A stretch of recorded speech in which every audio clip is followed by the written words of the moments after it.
Wait, is this like a Zoom recording? It's a Zoom, yeah. Let me pull up. And you're gonna publish this recording, correct, Andrew? Yeah, I'm gonna throw it on our YouTube channel, the same So place. I even if throw- there's not people here, hopefully other people watch this and make decisions. Yeah, there's one portion No, breaks. you're actually. Let me just throw these on here. All right, well, the recording started about 30 seconds ago, but I'm early. Thank you, both of you teams, for being here. I'm sorry our attendance is pretty light this week, but spring break is next week. We are glad to host both SGA tickets. Debate team historically has not bothered to, so I made a rough change in policy. The format, as far as I think we agreed on, is y'all both have 5 minutes, I guess, to lay out your platform, and then some Q&A, and then everyone can be about their day. And I will publish this to the rest of the team so they can watch it and hopefully be interested in school policy.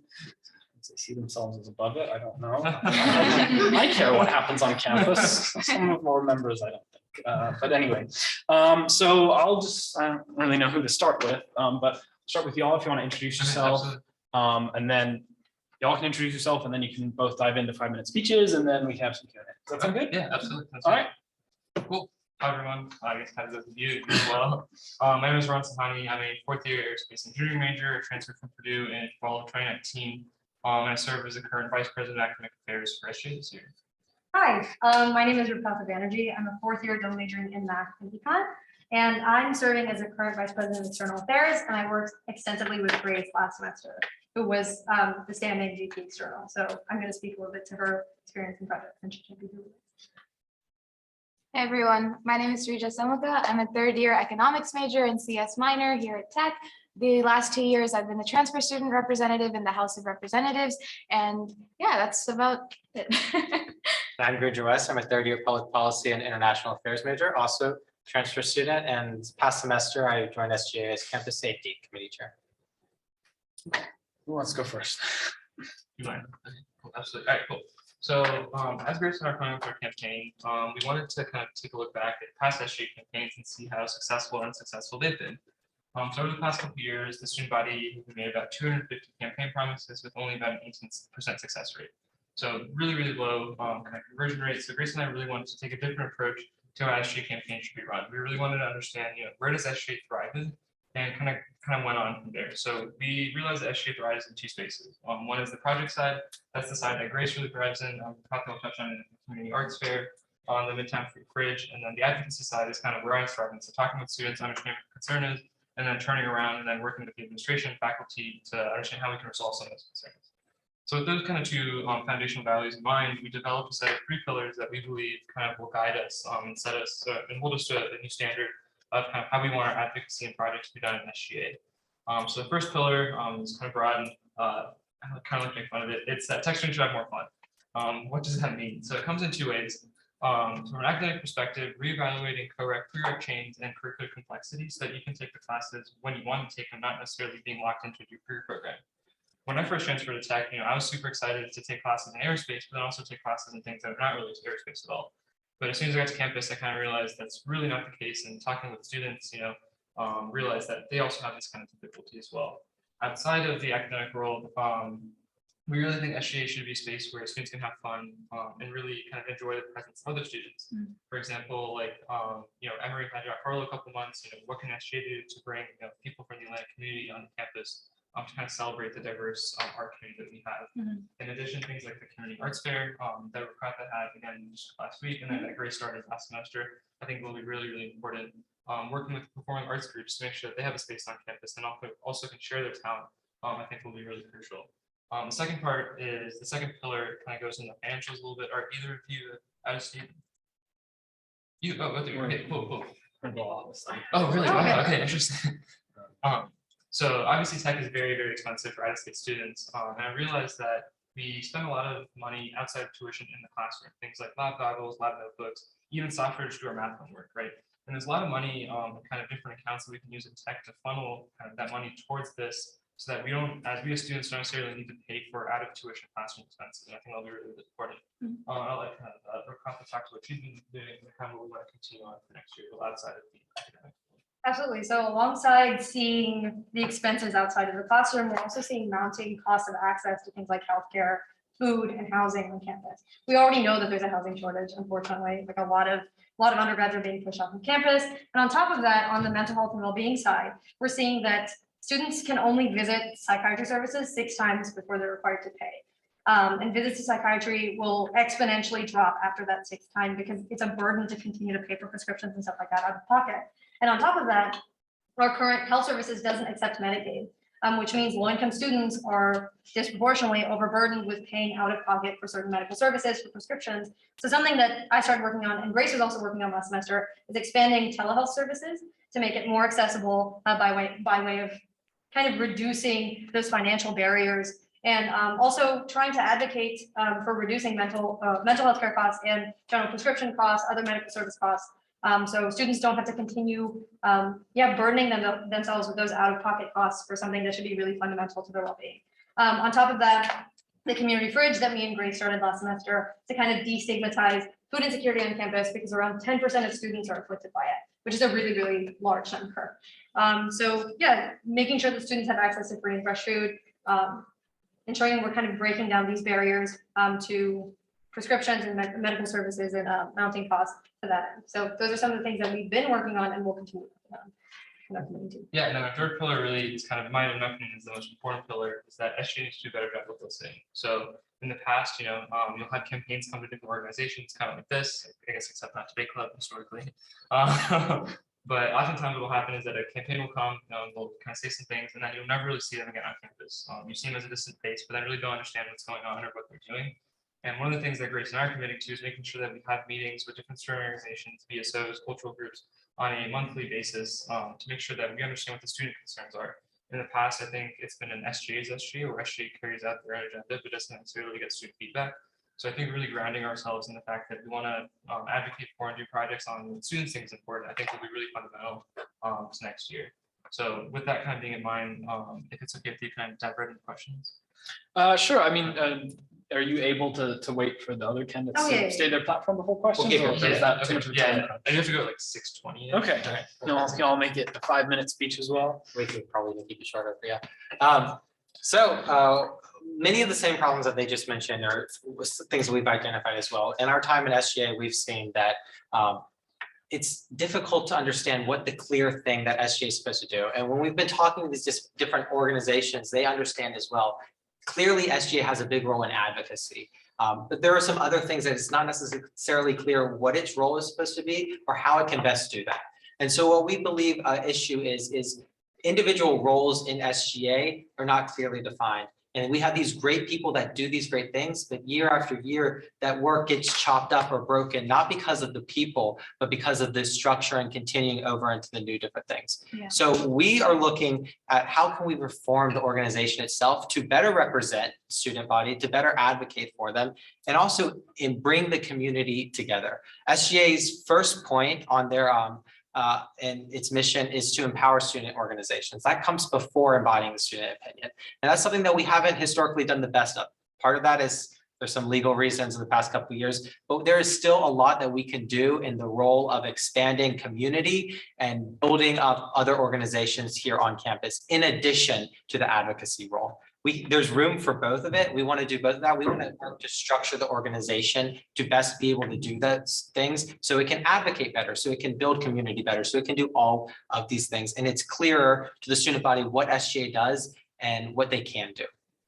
Yeah, we really believe that SGA has a lot of these resources and connections that are available for the student body, for student organizations to access and better grow these communities. But right now it's a very opaque process, right? Whether that be funding, whether that be trying to actually take your issues to the right places and get and have your voices heard. So what we want to do is we want to start with reforming SGA. We're a school of industrial engineers and economists. We should be able to look at a system that's broken and learn how to fix it, right? But that's not what we're doing. Right now, we're modeled after the current US government, but we're not a nation. We have different needs. We're a school after all. So we want to make sure that we are able to rebuild this organization in a way that better serves its students. And this involves opening up the house, putting in new positions, specifically so that organizations like yours can have a space in the house, in the place where your voices are heard, and where that voice can be taken to turn into action. Beyond that, we also want to ensure that there are different networks of organizations on campus that are able to solve each other's problems, so that SGA isn't continuing to prescribe solutions to problems that already exist, right? Like, it's not our role to overstep, it's more our role to empower and uplift these organizations, give them the platform and resources that they need in order to solve their own problems. We're not, yeah.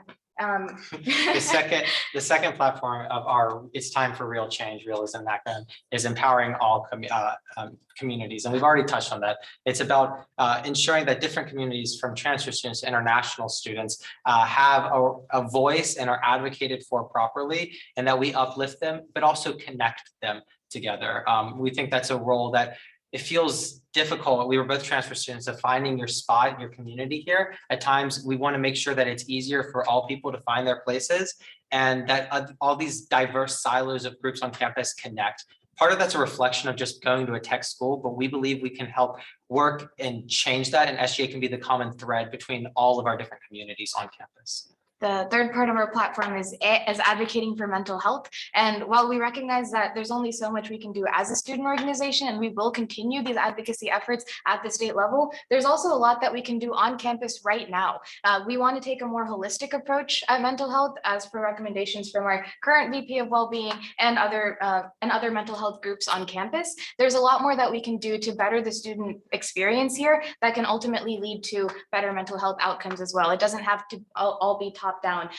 This involves things like social fall through programs, looking at people who are generally unengaged with campus and helping them find communities on campus to connect with and build these relationships to better their experience here. Yeah. The final point, Al, is looking after campus infrastructure and sustainability. Georgia Tech's in a huge time of growth. Our infrastructure is aging. We have to do a lot of transition in the upcoming, from our roads to building new areas of campus. And we need to make sure that the student voice is properly advocated in those roles. That means continuing the work to make campus a greener place, working with different orgs like Electrify GT, to ensure that we are transitioning and that the will of the student to create spaces that they want and need in a green and responsible manner is heard and understood. So that's mostly our pitch, and we're happy to yield the rest of the time for questions. I've got about 2 minutes for Q&A, so I'll make this rapid fire. One thing that came to the top of the list of questions submitted by our members was, and definitely submitted by many members of the exec board, was, do we all have plans to change the way Joint Finance Committee allocates money to student orgs and how SOFO disperses that money? I.e., yeah, mainly a question about changes to SOFO and JFC with insofar as SGA can change those. Whichever of you wants to take Yeah, that so I first. guess I served on JFC pre I guess RSO policy, and then I served on JFC also last year during the RSO policy change, kind of in the first year. And I understand that the policy is structured really poorly.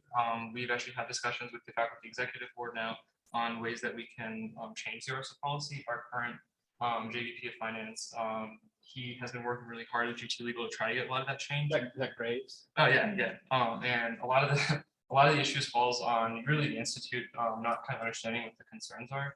So I think kind of going at it from the faculty perspective, I think will be really important. Inherently, a lot of the rules are hard to change, and without GT Legal's approval, it's really hard to change. Things like, even trying to automate the process will be difficult because you have to, really there's a lot of nuance to it. If you ever submitted it, there's a lot of nuance, a lot of questions behind it. So automating the process is really, really difficult. So a human does have to kind of look at it. At the end of the day, it's inherent in the system. So I think it'll be really tough, but I think using the Joint Allocation Committee as a way to have more targeted funding will be a really good way to kind of circumvent the RSO policy. And we have some ideas for performing arts and also competitive engineering in particular, so that because those are the groups that seem to be kind of affected the most. by our Take policy. take most of the money. That's true, yeah. But we're at 6:20, but if y'all want to answer that as well, feel free to. Yeah, absolutely. So I actually currently serve on the Joint Finance Committee, and I've heard some of your bills actually. And we- Mine? yeah, absolutely. There's a And- lot of them. And we also see them get slashed to bits, right? So we understand that a lot of these organizations, they have a difficult time interpreting the policy and trying to figure out how it is that they can access this funding. And this is something that I am currently working on through the House. We put together a legislative committee to sort of really look into the issues within the RSO policy and find ways that we can make it easier and less opaque for student organizations to understand and access. There are a lot of different things that we can do in order to make this the funding process easier for students. The first is definitely First off, sort of listing all of the ways that students can access funding. There is the student activity fee. There are also a variety of other funds on campus that are available that aren't really publicized. And unfortunately, we think that's by design. So that's something that we want to change and we're currently working on, trying to find ways to better publicize all of the different ways that you can access funding and make that process a little bit easier. Beyond that, on the back end of it, we understand that there's issues within the student organization finance office, and there are staffing issues there. So one other thing we want to do is sort of help advocate for that office, make sure that we have better more people there that are able to work and get your funding through quicker. Beyond that, also automating the process. There's actually the thing is, when the way that the bill submission process works is essentially organizations will submit their bills, and then there's a whole price checking process behind the scenes, right? That are just making sure that these prices are the same as other prices. And literally out of boredom, one other person on JFC and I this semester started working on writing a script to create an Excel sheet that we can put all these prices in and then have them checked for it. It's not that difficult. It would save so much time on both people's ends, and it's definitely something that we can advocate to implement in the coming year. Just these small fixes here and there, and also making the process a lot more transparent to students are just some of the ideas that we have to help fix it. And these are conversations that we're having right now and hope to continue having going forward as well.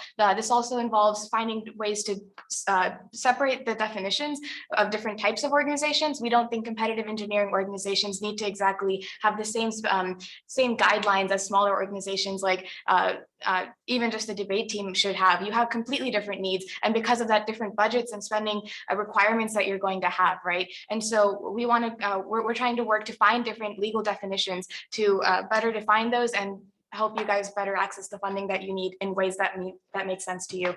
So those are just some of the ideas, but if your treasurer wants to speak with me, I'd be very happy to sit down with them and sort of give them a rundown of what we've been working on and some of the ideas that we have there to make that funding process a little bit easier for organizations. At the end of the day, we believe that empowering student organizations really does also come from funding them properly and giving you guys the resources that you need to grow. So we understand the importance of really fixing this and making sure that it's more accessible in the future. Okay, we're at 23 past here, so I I don't do know. have a question for people who are able to stay. We can probably stay for a couple minutes, not a ton though as well. If you wanna DM us, Yeah. Rohan and Grace, feel free, and then we'll. Yeah, we also have a campus feedback form that'll be sent to you, so. feel free. Okay, well, I guess I'll open this up to Thank you you. so much for that. No Um, problem. I know no, you guys are fine.